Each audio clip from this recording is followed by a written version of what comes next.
Have you ever walked straight out of a miracle, only to find yourself in a wilderness that makes you wonder if the miracle even happened? One minute, you're dancing on the shores of breakthrough. The next, you're dehydrated by disappointment. That's the turn we see in Exodus 15:22-27. The tambourines have barely stopped ringing before the dry heat of reality sets in. If this word is meeting you in that tension, don't hold it in, share it, like it, drop a comment. Someone else is standing in the same wilderness wondering if God still sees them, and your echo of faith might be what gives them the strength to keep going. The Israelites had just witnessed God split the sea, walls of water, dry ground, their enemies buried and gone. They sang, they shouted, they celebrated, and then silence. The journey continues, but now it's 3 days into the desert with no water. Can you imagine the confusion? God, didn't you just deliver us? Where's the blessing now?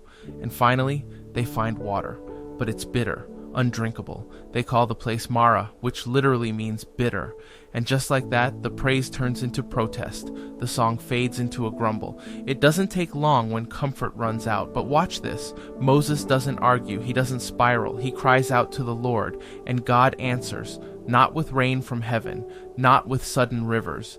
He points Moses to a piece of wood, and when Moses throws it into the water, the bitterness turns sweet. This isn't just a hydration miracle, this is a heart check.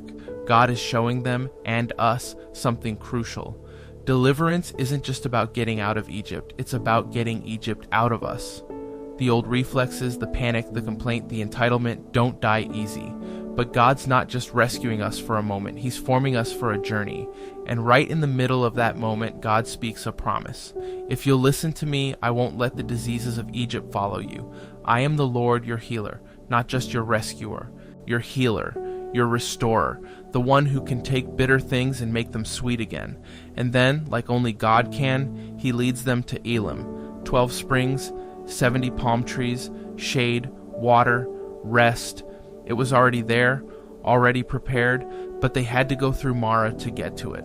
Friend, hear this. The bitterness wasn't the end. It was the in-between. It was the classroom where God reminded them and reminds us that His goodness isn't limited to miracles on the mountaintop. It flows even in the dry places. He is faithful not just when the waters part, but when the water turns sour. Not just when you're shouting in victory, but when you're whispering through fatigue. So don't drop your worship in the wilderness. Don't lose your song because the springs haven't come yet.